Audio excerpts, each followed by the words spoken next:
What's up, everybody? Welcome back to another episode of L2P Pokken Tournament DX for Nintendo Switch with Redonkulous Gaming. This is Redonk, and we're going to get into an overview of Charizard today. One of our fan favorites, of course, and man, he packs a punch. So, just to get into a quick overview of Charizard, he's got 600 hit points, which makes him pretty on par with just about everyone else, and his type is Power. So, despite the fact, again, if you have enjoyed the franchise in the past, you know that he's a fire type. Again, types have nothing to do with the actual strength of the fighter. You can't put a water type against a fire type and expect to win.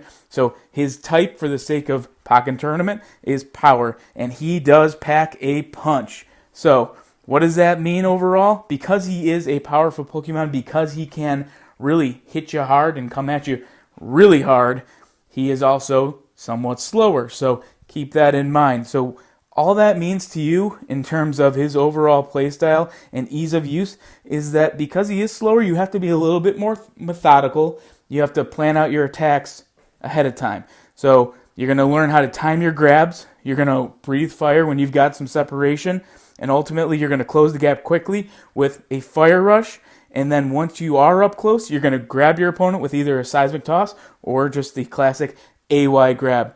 Now, overall, your biggest advantage is in the air. Keep that in mind. So whether you are in the air or whether you're popping your opponent up in the air, it doesn't really matter. You can take advantage of it either way. So something to keep in mind there. And then obviously when they're on their way down, before they fully recover, you can time a grab or a seismic toss. So let's talk about dual phase versus field phase.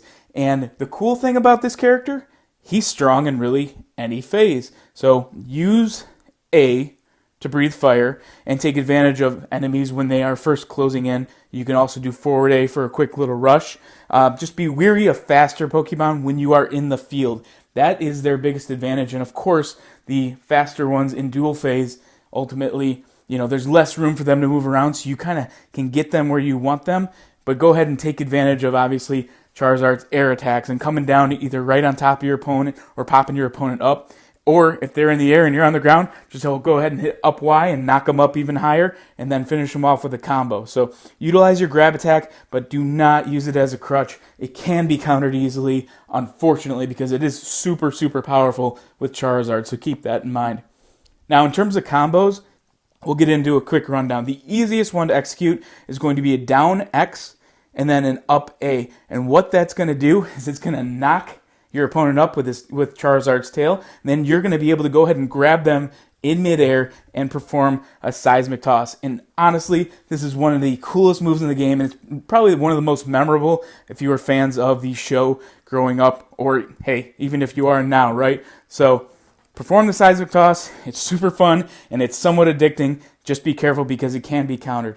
If your enemy's already up in the air, you can hit up Y, which is going to meet them in the air, forward Y, which is going to knock them forward, and you can finish them off with a last Y while you're in the middle of the air and slash them down. It's pretty potent. And overall, for best efficiency, the last combo we're going to review is just forward and then hold A, and then hold Y, and then up A. That is devastating. And actually, you can branch that out and you can have different flavors. So once you've got that forward hold A and hold Y, you can do whatever you want as a follow-up to that. It doesn't have to be perfect, which is great. Now, in terms of the Mega Evolution or the Synergy Burst, it's going to be hard to find a cooler Synergy Burst in the game to this one, especially because, again, he is a fan favorite, and his Mega Evolution was just the coolest in all the other games, in my opinion. So the strength of the Mega Evolution is absolutely fantastic. You're already a powerful Pokemon, and you get even power. You become a much more powerful fighter with the Mega Evolution. So on top of that, you get a speed increase. So now you are strong and fast. And if you are forcing your Synergy Burst prior to your opponent, or if you're doing it and you're timing it perfectly so that you're doing it at a different time, you're just going to hit with that much more power. So keep that in mind. The overall coolness factor, again, this is a fan favorite. And again, I already mentioned, I think this one is just freaking sweet. But the ability to change color and just look like just a incredibly badass dragon who breathes blue fire on top of it makes it even better. So the overall finisher in this mode is even cooler because it is strong to begin with, but it's even cooler if you can time it out right, where you can go ahead and hit your Synergy Burst. So you Mega Evolve, and then right after that, you follow that up with a Seismic Toss. And while you are still in air, after you throw your opponent onto the ground, you hit L and R again, and you perform your finisher / ultimate attack. It is absolutely awesome and incredibly devastating, so highly, highly recommend it. Now, in terms of cheer type, if you are uncomfortable with this character to begin with, again, treat this like a 101 guide. Go ahead and use the standard cheer until you get comfortable. But overall, because this is a powerful Pokemon, you want to take advantage of your Synergy Burst as much as possible. So until you are comfortable, use standard cheer. Once you are comfortable, switch to a synergy-focused cheer to maximize the number of ultimate attacks that you can perform throughout the duration of the battle.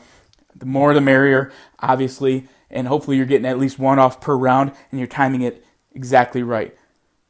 Now, in terms of support Pokemon, we recommend the combination of Dragonite and Victini, both of which are slower charging, so you may not get to them in the first round. If you do, it's just an added bonus, and it means that you're doing good things, because if you're playing a slower Pokemon, you need to be able to defend a little bit more and then counter after an opponent attacks you. So keep that in mind. Now, when you summon Dragonite, this is going to perform a multi-hitting attack, which hits in a wide area, and that's going to cause your enemy to immediately recoil, so it leaves them open for attack right away. So instead of standing around and waiting for the graphic to finish, it's important for you to actually be proactive and close in on them. So that is something that you should absolutely keep in mind and make sure that you are taking advantage of. Now, as for your other support, you've got Victini, as mentioned before. And the way you're going to utilize Victini is to give you a quick little healing recovery, so it recovers HP, and then increases your overall synergy gauge, so it fills it up faster. So this could be potentially the second time, your second round, or even a final round that you utilize Victini, so that brings you back to that synergy gauge that much faster and that much closer to the Mega Evolution. So just kind of keep that in mind. It also increases your critical attack, which is even more important. It makes all attacks temporarily critical attacks, so everything that you're doing, you're already powerful to begin with, you're that much more powerful.